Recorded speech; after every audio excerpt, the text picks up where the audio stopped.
أنت كما أثنيت على نفسك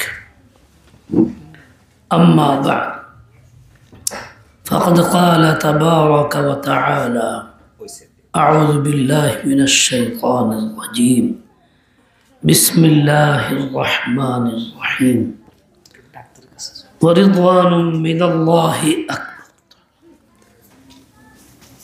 ذلك هو الفوز العظيم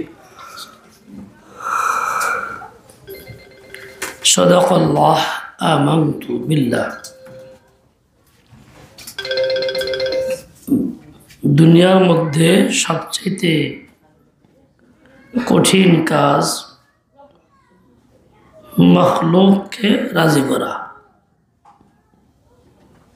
মখলুককে খুশি করা, আর সবচেয়ে সহজ কাজ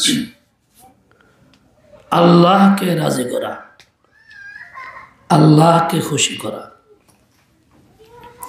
আল্লাহ তাআলা দুনিয়াতে আমাদেরকে পাঠাইছেন আল্লাহকে রাজি করার জন্য, আল্লাহর সন্তুষ্টি হাসিল করার জন্য, মখলুকের সন্তুষ্টির জন্য না।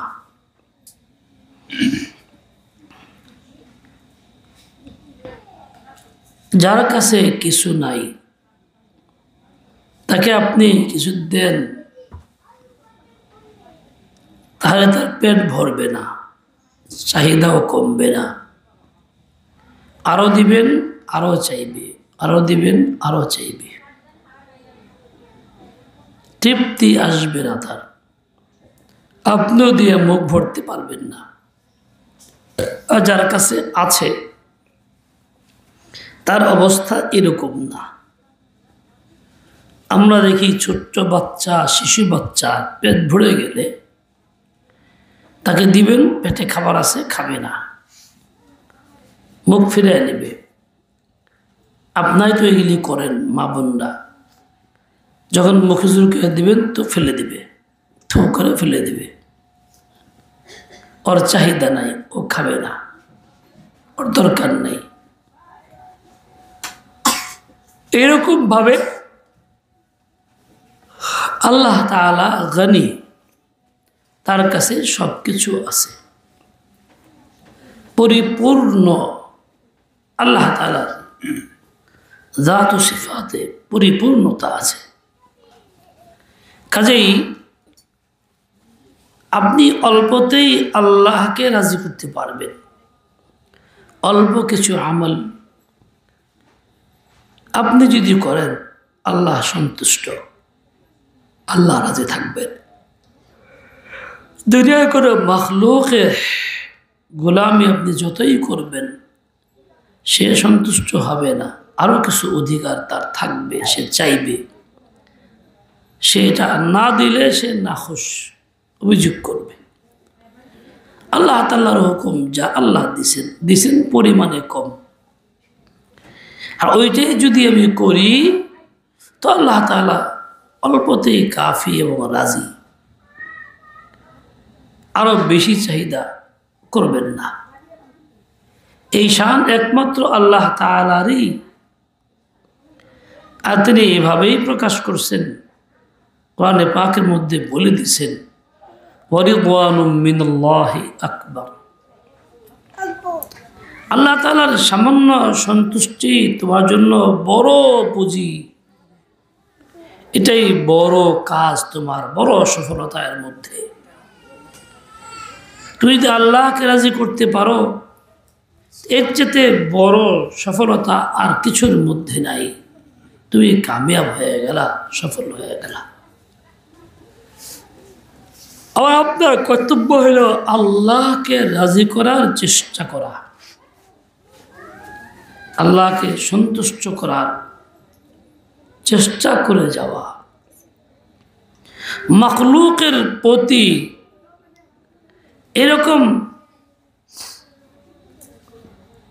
চিন্তা না করা, মখলুককে রাজি করো। কোনোদিন স্বামী বাজার সদাই ইত্যাদি করে দিয়া স্ত্রীকে তৃপ্ত করতে পারে না। স্ত্রী মাখলুক, তার মন জয় করা সম্ভব না, আর দিবেন তো আরো চাই, এই বৈশিষ্ট্য তার মধ্যে আছে।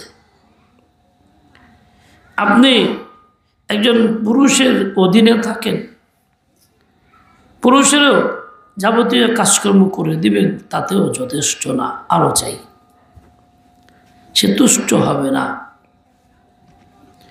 আপনি ছেলে মেয়েদের চাহিদা পূরণ করবেন, যত দিবেন তত আরো চাই হবে, তুষ্ট হবে না যে আর লাগবে না। আপনি পাড়া প্রতিবেশী বা অন্য কারো মন জয়ের চিন্তা করবেন, পারবেন না। একটা করবেন আরেকটা চাইবে, আরেকটা করবেন আরেকটা চাইবে। লা ইয়ানতাহি আরাবুন ইলা আরাবিন, আমার আপনার নিজের চাহিদার যেমন নাকি সীমা নাই, শেষ নাই, একটা পাইছি তো ক্ষান্ত হই না, আরও চাই, ওরকমই আরেকজন তো আমার মতোই মখলুক, তার অবস্থা এরকম, তার চাহিদা শেষ নাই, শুধু আরও চাই, এটাই তার মধ্যে আছে। এই জন্য মখলুককে রাজি করার চিন্তা হবে আল্লাহকে রাজি করার। নবী আকরাম সাল্লাল্লাহু আলাইহি ওয়াসাল্লামের জিন্দেগীর সুন্নত এইটা, তরজে আমল এইটা, তরিকায় আমল এইটা, আল্লাহকে রাজি করো। তিনি আল্লাহকে রাজি করার জন্যই কাজ করেছেন, মখলুকের সন্তুষ্টির জন্য মোটেই কিছু করেন নাই। যদি আল্লাহ রাজি হয়ে যান সব তোমার, আর আল্লাহ রাজি না হলে কিছুই তোমার না। আল্লাহ যদি রাজি হয়ে যান তোমার কিছু লাগে না, আল্লাহ নারাজ থাকলে কোনো কিছুতেই তোমার কল্যাণ হয় না। মানুষের এক সময় আল্লাহ তাআলা যথেষ্ট নেয়ামত দেন, সব রকম নেয়ামত, স্বাস্থ্য, শরীর, মানসিকতা, সব কিছুই পূর্ণতা দেন। সেই সময় সে আল্লাহ তাআলার বান্দাবান্দি হইতে না চাইয়া এই সমস্ত আল্লাহর দেওয়া নেয়ামতের পিছে পড়ে ধোঁকা খায়, গর্বে অহংকারে লিপ্ত হয়। এই জন্য সে মখলুকের প্রতি মাইল থাকে, আল্লাহর প্রতি না। আর আল্লাহ যখন অসন্তুষ্ট হন তো এই নেয়ামত ছিনিয়ে নেন, সেই স্বাস্থ্য, সেই শরীর, সেই মানসিকতা, সেই বুদ্ধি, সেই জ্ঞান থাকে না, লোপ পাওয়া যায়। এখন তার সব কিছুর মধ্যেই শুধু ফেল আর ফেলের সংখ্যা আসে। এক সময় থাকে যখন মাটি ধরলে স্বর্ণে পরিণত হয়, ব্যবসা বাণিজ্য, ইনকাম, এটা সেটা আস্তে আস্তে আস্তে আস্তে যখন সেটার কদর না করে এর মধ্যে ডুবে গিয়ে আল্লাহকে নারাজ করে, তো এরকম পরিস্থিতি আল্লাহ পাল্টাইয়া দেন, মখলুককে আল্লাহ নারাজ করে দেন, যে এখন তার সব কিছুর মধ্যে লস আর লস। ব্যবসায় ধস, দোকানে ধস, ঘাট নাই, হিংসা বিদ্বেষ, টাকা পয়সার কমতি, এখন ব্যবসা বাণিজ্য ওরকম নাই, জমির ফসলও ওরকম নাই। এখন আফসোস করে বলতে হয়, আফসোস এখন স্বর্ণ হাতে নিলেও তো মাটি হয়ে যায়। সাহাবায়ে কেরামের তরিকা ছিল রসুলের তরিকা, তারা কখনো মখলুকের রজামন্দির চিন্তা করেন নাই, আল্লাহকে রাজি করার চিন্তা করছেন। তারা এই দুনিয়াকে সামনে রেখা, এই নাজ নেয়ামতকে সামনে রেখা এই মত্ত হয়ে যান নাই। ফল কেমন ছিল? হাজার নেয়ামত আল্লাহ তাদেরকে দিছেন, তা নিয়েও তারা আল্লাহকেই মনে রাখছেন, আল্লাহকে ভুলেন নাই, পিছু পাহাড় নাই। সাহাবায়ে কেরামের প্রথম জিন্দেগি কতটা অসহায়ত্বের জিন্দেগি ছিল। ঘরে খাবার ছিল না, গায়ে তেল ছিল না, পরিধানের পোশাক ছিল না, এরকম সব দিক থেকেই তারা দুনিয়াবী নিজামে কমজোরির মধ্যে ছিলেন। এর মধ্যেও তারা আল্লাহকে ভুলেন নাই। আল্লাহ তাআলার রিজামন্দিকেই প্রাধান্য দিয়েছেন বিধায় আল্লাহ এমন হালত পাল্টায় দিছে, তাদের সবকিছু শান শওকত সবকিছু হাসিল হয়েছে। সাহাবাদের জিন্দেগি এমন ছিল, সবচাইতে মূর্খতা তাদের মধ্যে ছিল, দুনিয়ার নিয়মের লেখাপড়াও তারা করেন নাই, শিখেন নাই। তাদেরকে উম্মি এই জন্যই বলা হইতো। এই লোকগুলিকে আল্লাহ তাআলা কেমন করছেন? নবীর সোহবতের এই শিক্ষার আলোকে তাদেরকে রাষ্ট্রপ্রধান বানাইছেন, যারা দুনিয়ার মধ্যে সর্বাধিক আদল ইনসাফ ন্যায় নীতি প্রতিষ্ঠা করেছেন, যার কোনো নজির পৃথিবীতে আজ পর্যন্ত দ্বিতীয়জন কায়েম করতে পারে নাই। সাহাবায়ে কেরাম রাসূলের যে মাদ্রাসার তালিম গ্রহণ করছেন, যেই মাদ্রাসার ছাত্র ছাত্রী ছিলেন, ওইসব ছাত্র ছাত্রীদের সিফত ছিল এইটা, রাষ্ট্রীয় সম্পদ কক্ষিগত নয়, সম্পদ গ্রহণ না করে বেঁচে যাওয়ার চেষ্টা। এমনকি বায়তুল মালের পক্ষ থেকে নির্ধারিত ভাতা যা আবু বকরের জন্য ছিল রাদিয়াল্লাহু আনহু, তিনি বলছেন যে ভাতা কমায় দেওয়া হোক, আমার সংসারের প্রয়োজনে এত লাগে না। বর্তমান উচ্চশিক্ষায় শিক্ষিতের যুগ বলা হয়, শিক্ষিতর হার অনেক বেশি। রাষ্ট্রীয় কোনো ক্ষমতায় গেলে জনগণের টাকা পয়সা নিয়ে এতটাই তাসাররুফ করে, এই যুগের একজন পিয়নও 400 কোটি টাকার মালিক হয়। তা সাহাবাদের জিন্দেগি ছিল আল্লাহকে রাজি করা জিন্দেগি, সম্পূর্ণ মখলুক থেকে মুস্তাগনি। আর আমাদের জিন্দেগি মখলুক মুখী, আল্লাহ থেকে সম্পূর্ণ বিমুখ।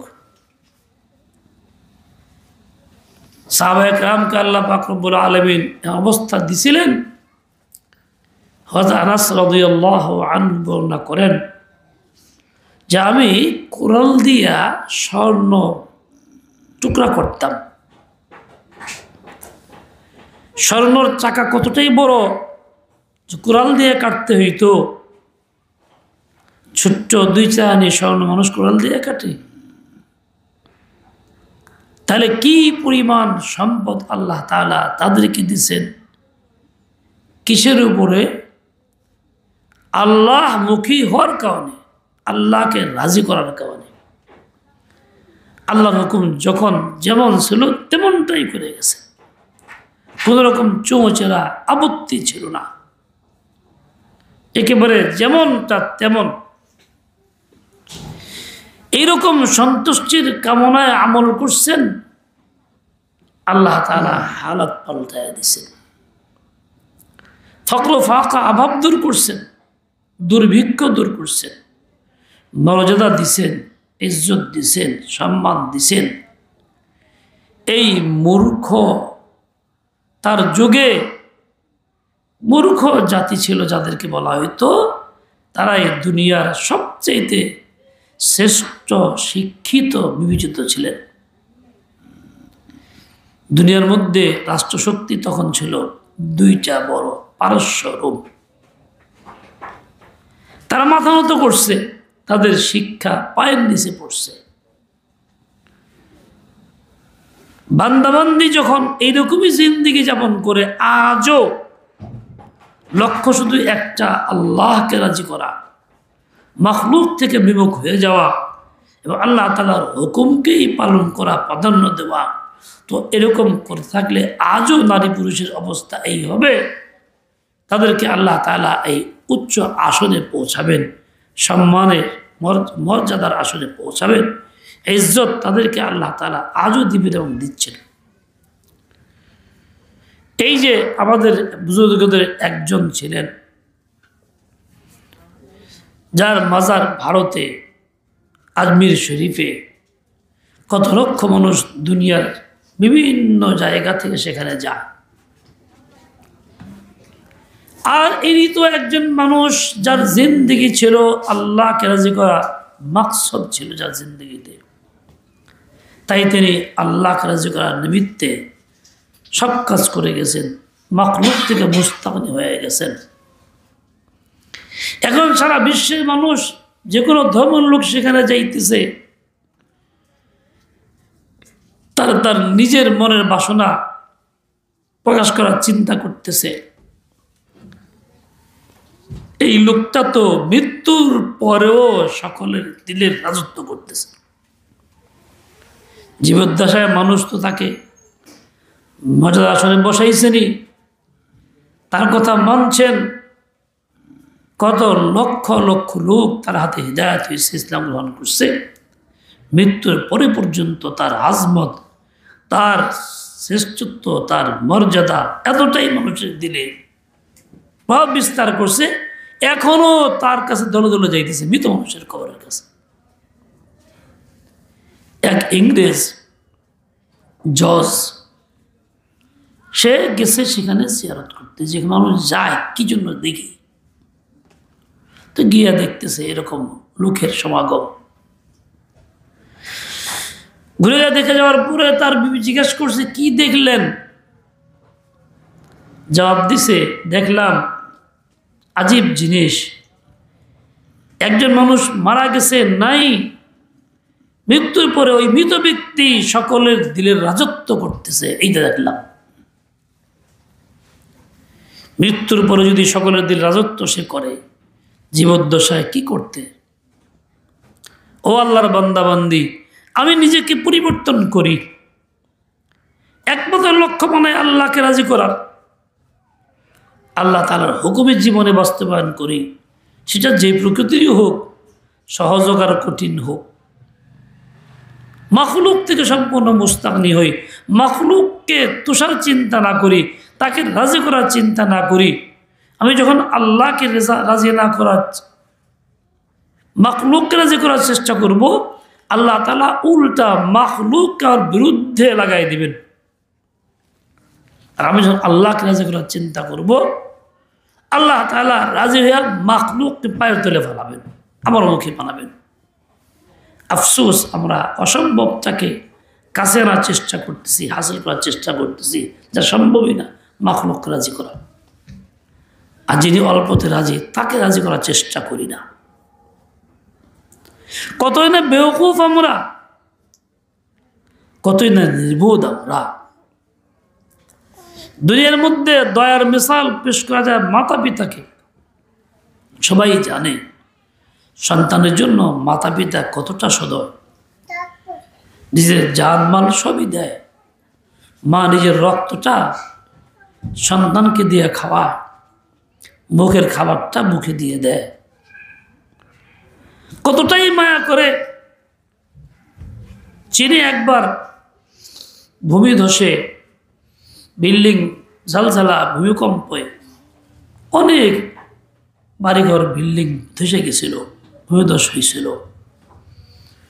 কয়েকতলা বিল্ডিংয়ের নিচে এক মা আর দুধের শিশু ছিল, অমুসলিম। 14 দিন পর্যন্ত জীবিত ছিল। এই মা, উদ্ধার কর্মীরা সব শেষে যখন বের করছে, তখন মা বেহুশ। ওই সন্তান সহ মাকে হাসপাতালে নিয়ে চিকিৎসা করার পর হুঁশ আসলে দেখে তারা সমস্ত আঙ্গুলগুলির কাটা, সব রক্ত, জখম করা। জিজ্ঞাসা করে এরকম কেন? তো মা বলছে, আমার এই সন্তান আর আমি আটকে পড়ছি, দুধের সন্তান, বুকে দুধ খাওয়াইছি, আমার তো খাবার কিছু ছিল না, দুধ কোত্থেকে আসবে? সামান্য পানি পাশে সেটাও খাইছি। যখন কোনো দুধ পায় না, বাচ্চা কান্নাকাটি করে, সহ্য হয় না, তখন আমি আমার নিজের দাঁত দিয়ে আঙ্গুল কাইটে আর মুখে দিছি, রক্ত চুষাইছি, তো বাচ্চা কান্নাকাটি থামে কি না? কয়েকদিন পর্যন্ত এই 10টা আঙ্গুলি কাইটে কাইটে আমি ওরে খাওয়াইছি। মা কিরকম অবদান রাখছে সন্তানের জন্য, নিজে মারা যাচ্ছে, পরোয়া নাই সন্তান তাকে জীবিত রাখা যায় কি না।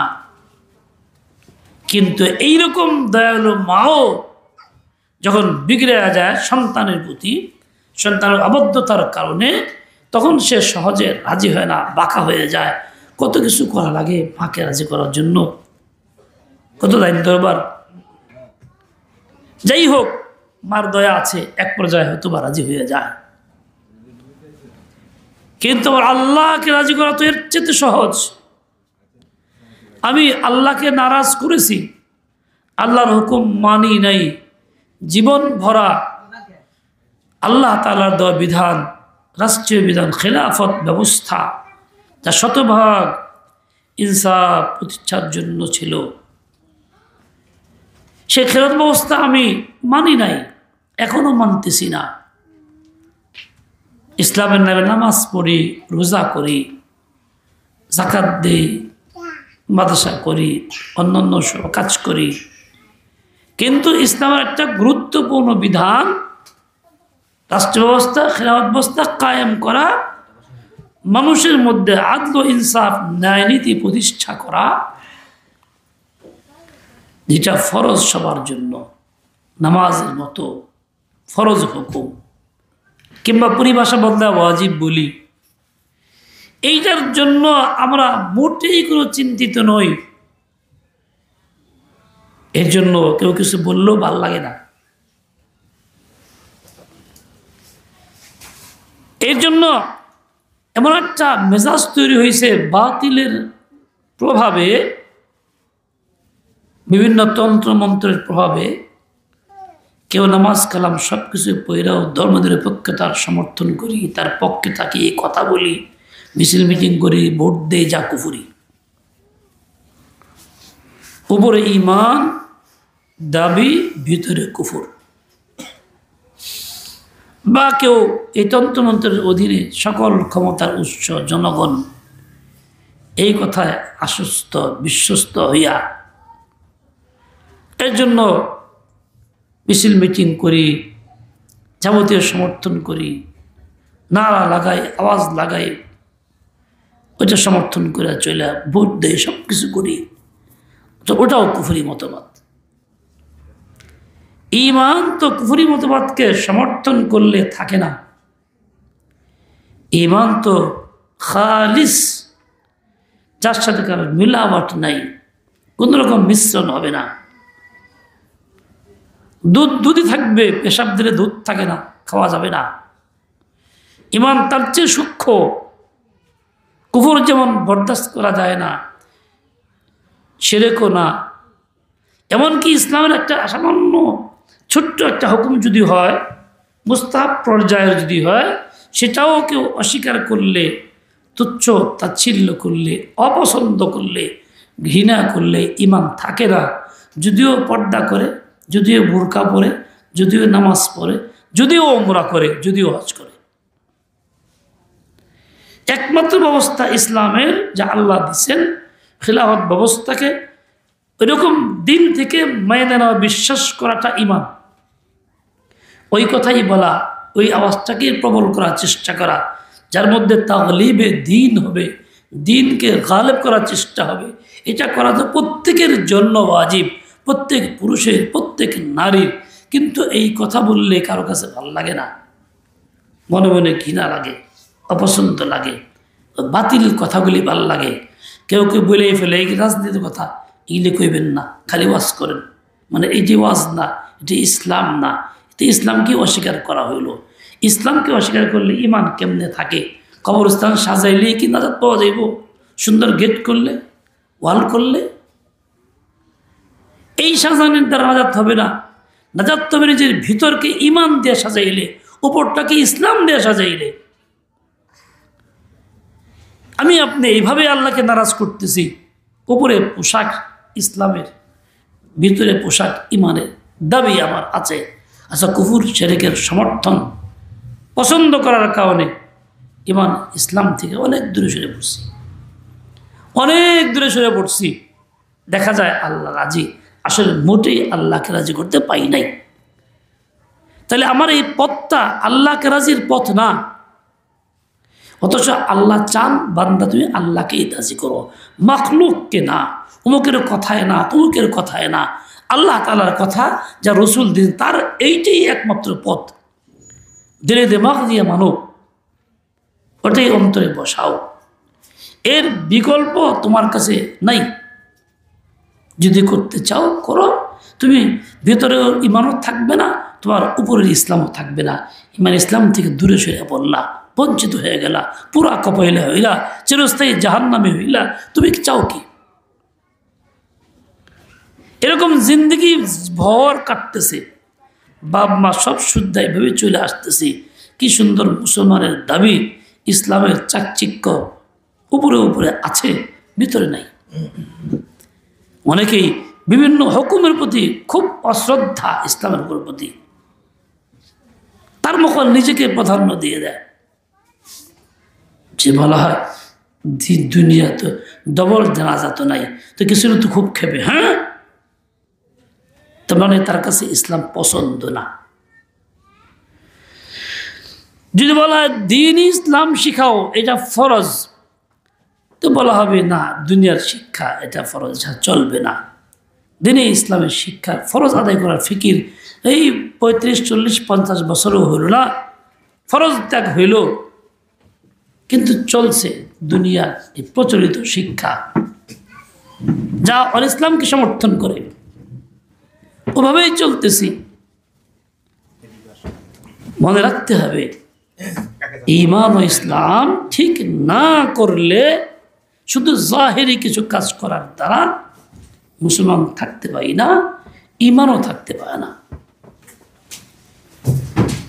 একটা মুস্তাহাবকে যদি অপছন্দ করি, ঘৃণা করি, তুচ্ছ করি, যদিও ফরজ না, না করলে গুনাহ হয় না, তারপরও ঈমান থাকে না। তা সুন্নতকে যদি অপছন্দ করি, তুচ্ছ করি, ঘৃণা করি, সমালোচনা করি, তো ঈমান থাকে না। আর ফরজ ওয়াজিব তো কথাই নেই। যাই হোক, আমি যদি কুফর সমর্থন নাও করে থাকি, কবিরা গুনাহ করতেছি, বিভিন্ন পর্যায়ে সুদের মধ্যে জড়াইছি, লেনদেন করতেছি। কাল এক ছেলে বলতেছিল পরশুদিন যে আমি তবলিগে যাবো, চিল্লায় মা কিছু টাকা আছে ব্যাংকে রাখছে, সুদে প্রতি মাসে 5,000 টাকা আসে, মাকে বোঝাইলে বোঝে না, ছাড়তেও চায় না, সে করতে বাড়তে বেরিয়ে পারো সারম না। তাহলে ইসলাম অবস্থাটা কি? তার কাছে এটা মোটেই পছন্দ না, এটা ছেড়ে দেওয়া, অথচ আল্লাহকে রাজি করতে ছাড়তেই হবে। এভাবে আমি বিভিন্ন কাজের দ্বারা আল্লাহকে নারাজ করে ফেলতেছি। আল্লাহ নারাজ, অসন্তুষ্ট। মা তো এক পর্যায়ে বিভিন্ন ভাবে মাপ টাপ খেলে রাজি হয়ে যায়, কষ্ট লাগে রাজি করতে, কিন্তু আমার মাওলা, আমার আল্লাহ এর চেয়েও অল্পতে তুষ্ট হন। আনুষ্ঠানিকতাও লাগে না, চিল্লা চিল্লেও করতে হয় না, কোথাও গিয়েও বলতে হয় না, চুপচাপ দিলে দিলে দিল সাফ করে তওবা করলে, যে আল্লাহ জিন্দেগি বরবাদ করছি, সব তো শেষ হয়ে গেছে, আমি এতটাই মুজরিম পাপিষ্ঠ যে আমার জন্য জাহান্নাম লাজিম হয়ে গেছে, আমি স্বীকার করি, আমি জানি আমি এখন থেকে মওলা তোমার কাছে ওয়াদা করতেছি, অঙ্গীকার করতেছি, জিন্দেগি বদলাইতেছি, কৃতকর্ম যা করছিলাম সব ছেড়ে দিলাম, খাঁটি তওবা করতেছি, হকদারের হক আদায় করব, মওলা তোমার হুকুম মতোই চলবো, সব তাগুত বাদ দিয়ে দিব। সে কালিমাটা পড়তেছে আর তওবা করতেছে, লা ইলাহা ইল্লাল্লাহু মুহাম্মাদুর রাসূলুল্লাহ, স্বীকার করতেছে আশহাদু আল্লা ইলাহা ইল্লাল্লাহু ওয়াহদাহু লা শারীকা লাহ, স্বীকার করতেছে আর খাঁটি দিলে তওবা করতেছে। হয়তো তার দিলের আঘাতে চোখে পানি আসতেছে, দুনিয়ার কেউ জানে না, একাই জানে। এইরকম যদি হয় তবু আল্লাহ রাজি হয়ে যায়, যেখানে আনুষ্ঠানিকতা লাগে না, যেখানে কোনো আওয়াজ দেওয়া লাগে না, সুয়ারিশ করা লাগে না, একা একাই আল্লাহকে রাজি করা যায়। এত সহজ মাওলাকে রাজি করা, অথচ তার জন্য আমার ফিকির হচ্ছে না, শুধু মাখলুক, শুধু মাখলুক, শুধু মাখলুক। শুধু আল্লাহকে নারাজ করার চিন্তা, কারণ মাখলুককে রাজি করার চিন্তা যার হয় সে আল মাখলুকের পিছনে পড়ার কারণে আল্লাহকে নারাজ করবে। কারণ মাখলুক কখনো তুষ্ট হয় না, রাজি হয় না, তার মতো না চলা দ্বারা তার মতোই চলতে হয়। মাখলুক চায় তুমি নাচ গান করো, আমার মতো থাকো। মাখলুক চায় তুমি বেপর্দা হও, আমার মতে থাকো। মাখলুক চায় তুমি আমাকে সুদের টাকা এনে দাও, আমার মতে থাকো। মাখলুক চায় এরকম দুনিয়ার নোংরামি, আর তুমি সেগুলিই করতে চাও। তাহলে আল্লাহকে তো রাজি করতে চাও না, তুমি মাখলুককে রাজি করতে চাও। কখনো জীবনে কখনো তুমি সফল হইবা না, আল্লাহকে কখনো পাইবা না। তুমি আশাটা আশাই থাকবে, স্বপ্নই থাকবে, যা বাস্তবায়ন হবে। যাই হোক, তো আমরা সবচেয়ে সহজ কাজ যা ছিল আল্লাহকে রাজি করা, এটা বাদ দিয়ে দিছি। সবচেয়ে কঠিন কাজ ছিল মাখলুককে রাজি করা। এর পিছনে জীবন যৌবন সব নষ্ট করতেছি, সব ধ্বংস করে ফেলতেছি, কিন্তু কোনো কুল কিনারা নাই। এর একমাত্র ব্যবস্থা উল্টা। একমাত্র ব্যবস্থা খালিস তওবা করো, জিন্দেগি বদলাও, আল্লাহর হুকুমের অধীনে হও, নিজেকে আল্লাহর হুকুম দ্বারা ঢেকে ফেলো, সাজাও নিজেকে আল্লাহর হুকুমে, রসুলের সুন্নত দ্বারা। তাহলে আল্লাহ রাজি হবেন তো হবেন, তোমার এই দুরবস্থা থাকবে না, অবস্থার পরিবর্তন তিনিই করে দিবেন। কোনো অসন্তুষ্ট সন্তানের প্রতি মাতা পিতা সন্তুষ্ট হয়ে গেলে এখন তার রাস্তায় ঘুরতে হয় না, না খায়া থাকতে হয় না, জামা কাপড়ের অভাব হয় না, হাত খরচের অভাব হয় না, পকেট খরচের অভাব হয় না। বাপ মা তাকে আদর করেই দেয়, যদিও যোগ্য না, যদিও সংসারের থেকে বিচ্ছিন্ন, যদিও সে কাজ করে দেয় না, যদিও সে বালেগ হয়, পাওয়ার অধিকার রাখে না, এরপর বাপ মা দিতেই থাকে। আমার মওলা তাআলা যিনি গনি, সব থেকে মুস্তাগনি, যার ধনের অভাব নাই, তিনি তোমার হালাত যখন পাল্টায় ফেলবা, আমল যখন দুরুস্ত করে ফেলবা, তোমার হালাত আল্লাহ পাল্টায় দিবেন। এখন তোমার অবস্থা বদলায় যাবে। এখন তুমি আর ওরকম কষ্টে পড়বা না। পকেট খরচের ব্যবস্থা আল্লাহই করবেন, হালাল তরিকায় তুমি পেয়ে যাইবা। অন্যান্য বিষয়গুলো আল্লাহ তোমাকে দিবেন। তোমার যদি পিছনের জিন্দগিতে এরকমই হয়ে থাকে, তাহলে আল্লাহ সুযোগ দেন তো বারবার দিচ্ছেন, প্রতি ওয়াক্তে দেন, প্রতিদিন প্রতি সময় দিচ্ছেন। তাও যদি তুমি না বুঝে আসে, সামনের সময়টা তো আসে, এই সময়টাকে তুমি কদর করো। এই সময় থেকেই পাক্কা কাদা করে জিন্দগি বদলায় ফেলো, নিজেকে সুন্নতের আলোকে সাজাও। দেখো আল্লাহ তোমার সাথে কেমন আচরণ করেন, কতটাই রাজি আল্লাহ হন। মানুষ যদি আল্লাহকে রাজি করার জন্য জিন্দগি দুরুস্ত করে, আমল বদলায় ফেলে, গুনাহের জিন্দগি তওবা দ্বারা নেকিতে রূপান্তরিত করে, তো আল্লাহ তাআলা তাকে যথেষ্ট অসংখ্য নিয়ামত দান করে, যা কল্পনা করা যায় না। এক মহিলা বনি ইসরাইলের, বর্তমান ফিলিস্তিন ভূখণ্ডে অনেক অনেক তখনকার ওই সময়ের মধ্যে শ্রেষ্ঠ সুন্দরী ছিল। তার দিকে দেখলে যুবকরা নজর ফিরাইতে পারত না, এমন আকর্ষণীয় ছিল। সেই নিজের এই রূপের অহংকারে পড়ল, গুনাহে জড়ায় গেল, যুবকদের কাছে নিজেকে বিক্রি করতে শুরু করলো। তখনকার সময় 1000 দিনার লাগতো তাকে ব্যবহার করার জন্য, এক রাত তাকে সঙ্গে থাকার জন্য। বহু যুবক বিভ্রান্ত হইল, টাকা পয়সা জমা করে বাড়ি করছে, সব কিছু করছে, দারোয়ান রাখছে, কাজের লোক রাখছে। সে বিকেলবেলা সাজসজ্জা কইরা দরজা গেট খুইলা আরামে বসে থাকতে, যাতে মানুষ তার দেখে তার কাছে আসে। এই তার কাজ ছিল। এতটাই নিয়ামতের নাকদরি করছে। এক পর্যায়ে এক যুবক, বড় আবেদ আল্লাহওয়ালা ছিল, অবিবাহিত যুবক, কোনো কাজে যাইতে ওখান থেকে যাইতেছিল, হঠাৎ নজর পড়ে গেছে, তো আক্রান্ত হয়ে গেছে। এখন চাকা নিয়ে জিজ্ঞাসা করে তখন মালিকের কাছে যাইতে কি করে, উপায় কি? বলে 1000 স্বর্ণ মুদ্রা লাগে। কয়েক মাস চেষ্টা করছে যে যাবো, রোজগার করে জমা করে আসছে, টাকা 1000 দিছে, পাশে চোখেতে বসছে। এখন হঠাৎ সে কান্না শুরু করছে, চেহারাটা বিবর্ণ, চোখে পানি পড়তেছে, যে সে ব্যাপার কি, তুমি এরকম করতেছে কেন? আমি তো কোনো জুলুম করি নাই, স্বেচ্ছায় আসছো, টাকাও দিছ, তুমি আমাকে ব্যবহার করো, কি জন্য আসছো? সে বলতেছে আমি জীবনে কোনো অন্যায় তো করি নাই, লজ্জা লাগতেছে, আমি এখন নিজে কলঙ্কিত করব, চরিত্র নষ্ট করব, জিন্দেগি বদলায় ফেলবো, আল্লাহর সামনে কেমনে মুখ দেখাবো, ওই চিন্তা আমার হইতেছে, সেজন্য আমি এই দুঃখিত চোখে পানি ফেলতেছি। এই কথা ভুলা টাকাটা ফেলে দিয়ে চলে গেছে, না বের হয়ে গেছে, আল্লাহকে রাজি করার জন্য চলে গেছে, অন্যায় কাজ করে নাই। এরপরে মহিলার আঘাত লাগালো, সর্বনাশ, যে যুবক মানুষ, কোনো পুরুষ তো নারীকে কাছে পাইলে ছাড়ে না, আর সে আসছে টাকা পয়সা দিছে, সেও ছেড়ে গেল কেন? কতটা ভয়সে আল্লাহকে করে, কত ভালো চরিত্রবান ছেলেটা, হাই আমি কি করলাম, আমার জিন্দেগি কোন পথে? এক পর্যায়ে সে নিজেকে সংবরণ করে ফেললো, চিন্তা করলো, যা জিন্দেগি বরবাদ করছি, আমি নিজেকে আল্লাহর বান্দি বানাইতে চাই, এই পাপ পরিহার করতে চাই, আমি আর অপরাধে লিপ্ত থাকবো না।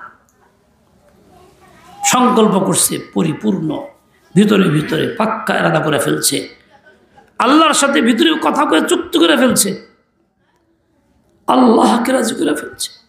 চোখের পানি ছিল, আল্লাহ তাআলা হযরত মুসা আলাইহিস সালামকে পাঠাইছেন তার দরজায়। পথে মুসার কাছে গেছে, কি জন্য গেছেন? তওবা করার জন্য। উনি লোক সমাজের মধ্যে ছিলেন, যখন গিয়ে বলছে এমুক মহিলা বেশ্যা নারী আসছে, তো উনি বিরক্ত হয়েছেন, যাও পরে কথা বলবো। চিন্তা করলে যে এই নারী আমার কাছে আসছে, দেখতে কেমন হয়, চলে গেছে। চোখের পানি, অন্তরে ব্যথা, যে আল্লাহ কতটাই নালায়েক আমি, আপনাকে নারাজ করছি, আপনার নবী পর্যন্ত সন্তুষ্ট না, আমার কি উপায় হবে? কান্দাকাটি করতেছে। আল্লাহ তাআলা ওহী পাঠিয়েছেন, যাও আমার সেই বান্দার কাছে যাও। আসছেন তিনি মুসা আলাইহিস সালাম, দরজা আওয়াজ দিছে, খুলতেছেন না, দরজা বন্ধ, আর কাঁদতেছে, হাই কি করলাম।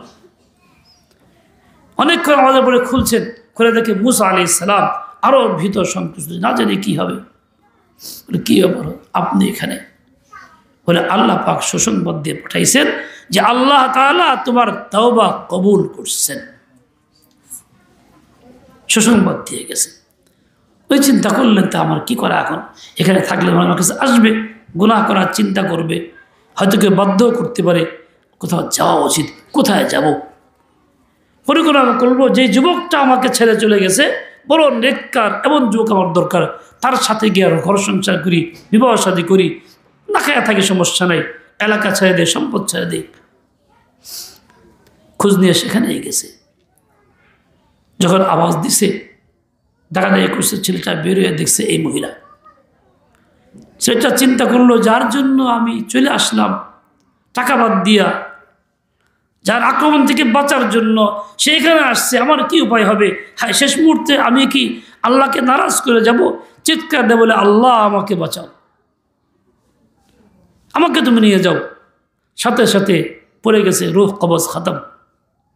কিরকম আশিক বান্দা ছিল, গুনাহের প্রতি কিরকম ভয়ভীতি অন্তরে ছিল। এই মহিলা তো ভীষণ কান্না। সে বলতেছে, আমি কি করি এখন? যাকে চিন্তা করে আসলাম সেটাও হারাইলাম। অবস্থা জানাইছে মানুষকে যে এই অবস্থা, আমি এই জন্য আসছিলাম। সে বললে, কাজ করো, এর এক ভাই আছে, ছোট ভাই, এও খুব যুবক, আল্লাহওয়ালা, নেককার, তোমাকে তার সাথে বিয়ে সাথে দিয়ে দিই। লোকেরা তাকে বিয়ে সাথে দিছে। সেই করে 7 জন সন্তান আল্লাহ দিছেন, যার প্রত্যেকেই বনী ইসরাইলের যুগশ্রেষ্ঠ ওলি ছিল। এই নিয়ামত আল্লাহ পাক দিছেন। আল্লাহ যখন রাজি হন তো এই নিয়ামত দেন। আল্লাহকে রাজি করার চেষ্টা করলে আল্লাহ অল্পতেই রাজি হন। নিয়ামত, মহা নিয়ামত তো আল্লাহ তাআলাই দেন। সময় আসছে সামনে, সুযোগ বারবার আসে, আবার চলে গেলে আর সহজে পাওয়া যায় না। এই সামনের সময়টাকে রেখা আমি একটাই চিন্তা করি, যে আমি শুধুমাত্র আল্লাহ তাআলার বান্দা গোলাম। ইসলাম আমার আদর্শ, ঈমান আমার কাজ, আমার যেমন নামাজ আমার ইসলাম, রোজা আমার ইসলাম, হজ আমার ইসলাম, খিলাফত ব্যবস্থা প্রতিষ্ঠা করা, চেষ্টা করা, দাওয়াত দেওয়া, একে অপরকে বলা, এর পক্ষে থাকা ইসলাম। এই জন্য আমার অনেক ভুলের মধ্যে এই ভুলটাও আছে, যার থেকে তওবা করে জিন্দেগি বদলাবো। এখন থেকে ওই ধর্মনিরপেক্ষতাও না, অন্য কোনো কুফর শিরকের নিজামও না। আল্লাহ তাআলা ঈমান কবুল করেন কখন? যখন তার দিলের ভিতরে তাগুতের প্রতি ঘৃণা আসে, তাগুতকে ছেড়ে দেয়, অস্বীকার করে। তাগুত কি?